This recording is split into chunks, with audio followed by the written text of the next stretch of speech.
Shalom saudara-saudara yang dikasihi Tuhan. Mari kita kembali merenungkan firman Tuhan dengan tema Carilah Tuhan. Diambil dalam kitab Yesaya 55 ayat ke-6 sampai 9. Berkata, Carilah Tuhan selama ia berkenan ditemui. Berserulah kepadanya selama ia dekat. Baiklah orang fasik meninggalkan jalannya, dan orang jahat meninggalkan rancangannya. Baiklah ia kembali kepada Tuhan, maka dia akan mengasihaninya, dan kepada Allah kita, sebab ia memberi pengampunan dengan limpahnya. Sebab rancanganku bukanlah rancanganmu, dan jalanmu bukanlah jalanku. Demikianlah firman Tuhan. Seperti tingginya langit dari bumi, demikianlah tingginya jalanku dari jalanmu, dan rancanganku dari rancanganmu. Mencari Tuhan adalah sebuah keputusan penting bagi orang percaya, terlebih saat kita berada dalam situasi-situasi yang sulit seperti sekarang ini. Mencari Tuhan berarti menyadari akan keterbatasan dan ketidakberdayaan kita, lalu dengan penuh kerendahan hati mencarinya. Mencari Tuhan juga berarti berharap dan mengandalkan Dia saja, karena Dia adalah sumber pertolongan sejati.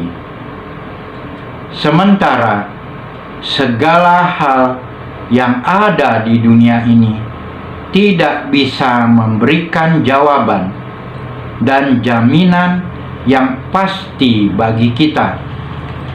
Karena itu, jangan sekali-kali kita menggantungkan harapan pada uang, kekayaan, jabatan, pengalaman, kepintaran, atau kemampuan, yang semuanya itu adalah sia-sia.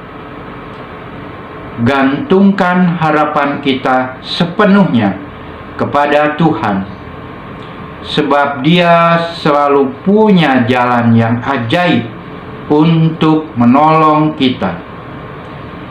Tuhan tidak pernah kehabisan cara untuk melepaskan kita dari berbagai masalah. Kita dimotivasikan untuk mencari Tuhan selagi ada kesempatan perkenanan Tuhan bagi kita untuk menemui atau bertemu dengan Dia. Selain itu, kita juga didorong untuk berseru kepada Tuhan selagi Tuhan Yesus Kristus dekat dengan kita. Oleh karena itu, sebagai orang-orang percaya, maka kita harus mencari Tuhan Yesus Kristus dengan motivasi yang benar dan tulus. Ada beberapa alasan kuat bagi kita untuk mencari Tuhan dengan motivasi yang benar dan tulus, yaitu yang pertama, karena Tuhan rindu bersekutu dengan kita. Firman Tuhan di dalam Yesaya 55 ayat 3 berkata, sendengkanlah telingamu dan datanglah kepadaku. Dengarkanlah, maka kamu akan hidup.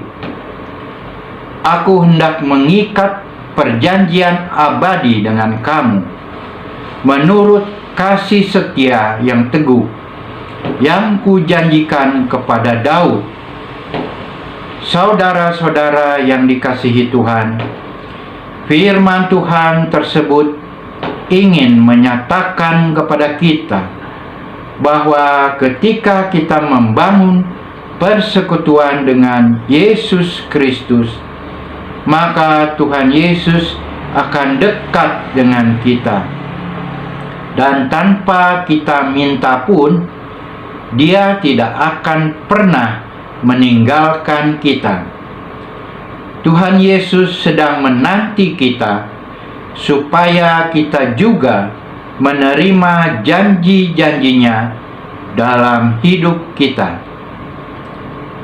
Yang kedua, karena Tuhan memiliki rencana yang indah bagi kita, bagi orang yang benar-benar setia mencari Dia. Tuhan Yesus dekat padanya. Dalam Yeremia 29 ayat 11 berkata, "Sebab aku ini mengetahui rancangan-rancangan apa yang ada padaku mengenai kamu, demikianlah firman Tuhan, yaitu rancangan damai sejahtera dan bukan rancangan kecelakaan, untuk memberikan kepadamu hari depan yang penuh harapan." Oleh karena itu, kalau kita butuh damai sejahtera, kalimat tersebut adalah jawabannya. Tuhan Yesus ingin anak-anaknya sukses. Tuhan Yesus tidak merancang kita jadi orang-orang Kristen yang miskin, yang menderita, yang mudah menyerah, yang gagal terus, sakit-sakitan. Tetapi Tuhan Yesus ingin supaya kita berhasil atau sukses.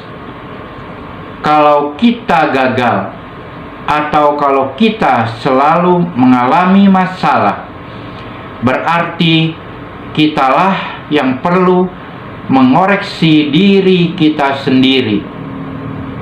Apabila keadaan kita sedang terpuruk, hati kita hancur berkeping-keping, usaha kita lagi bangkrut, rumah tangga yang carut-marut, hutang menumpuk bagaikan tambang yang mengikat erat, permasalahan datang silih berganti. Sepertinya kita telah terdesak dan tidak ada jalan keluar.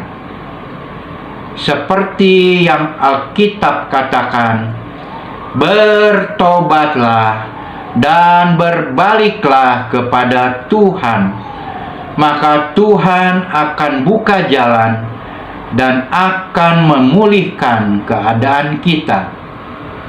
Tuhan yang akan menyembuhkan luka-luka kita. Tuhan yang akan melepaskan segala jerat, dan Tuhan yang akan menjadi benteng terhadap segala yang tidak baik yang akan datang ke kita. Perbaikilah hidup kita dan lakukan yang terbaik untuk kemuliaan nama Tuhan, dan Tuhan akan menepati janji-janjinya. Akhirnya, saudara-saudaraku, carilah Tuhan Yesus dengan motivasi yang benar dan tulus, karena Tuhan Yesus rindu bersekutu dengan kita, dan Dia memiliki rencana yang indah bagi hidup kita. Haleluya. Amin. Dilanjutkan dengan isi saya. Kita baca Amos 5 ayat yang keempat.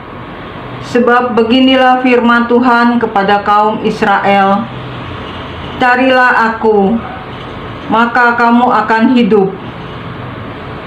Nabi Amos memberikan nasihat kepada bangsa Israel untuk mencari Tuhan. Sebab di dalam Tuhan ada kehidupan, yaitu kehidupan yang sesungguhnya.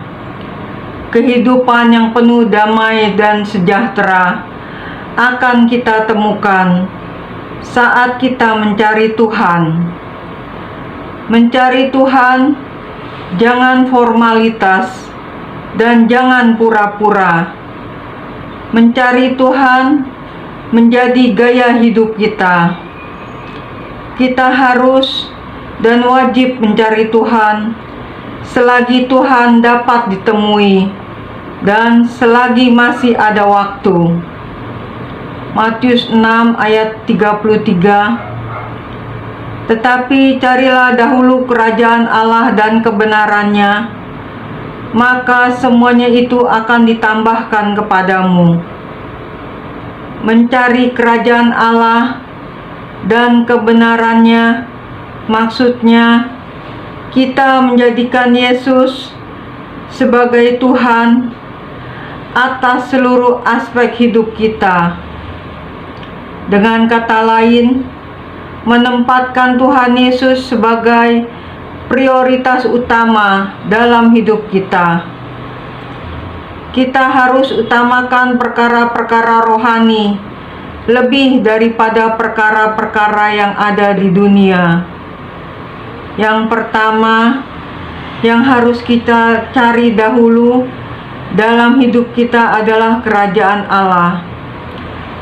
Kerajaan Allah yaitu sebuah yang digunakan untuk menggambarkan suasana aman, damai sejahtera, dan sukacita yang dirindukan dan dinanti-nantikan oleh semua orang. Tapi kenyataannya, manusia lebih mengutamakan mencari harta, makan, minum, dan pakaian.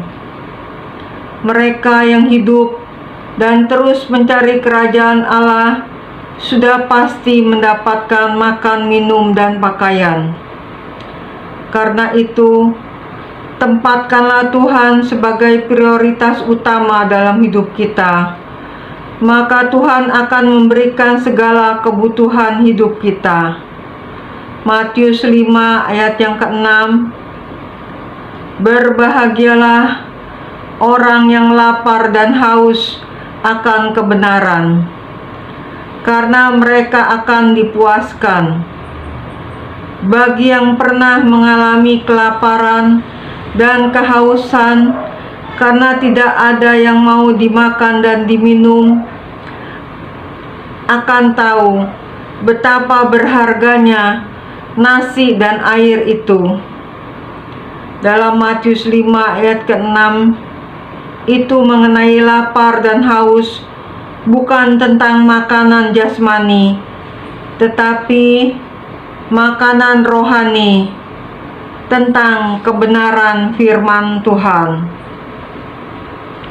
Karena manusia tidak hidup dari roti saja, tetapi dari setiap firman yang keluar dari mulut Allah. Kebenaran harus dicari, tapi sedikit sekali orang yang melakukan hal ini. Jika kita lapar dan haus akan kebenaran, maka kita akan mencarinya. Kita akan mendapatkannya apabila kita mengenal Tuhan Yesus, sebab kebenaran ada di dalam Tuhan Yesus. Kebenaran tidak datang dengan sendirinya. Kebenaran wajib dihidupi.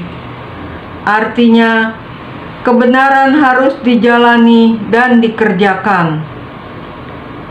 Ini merupakan kerinduan terdalam yang Tuhan ingin letakkan dalam hati kita.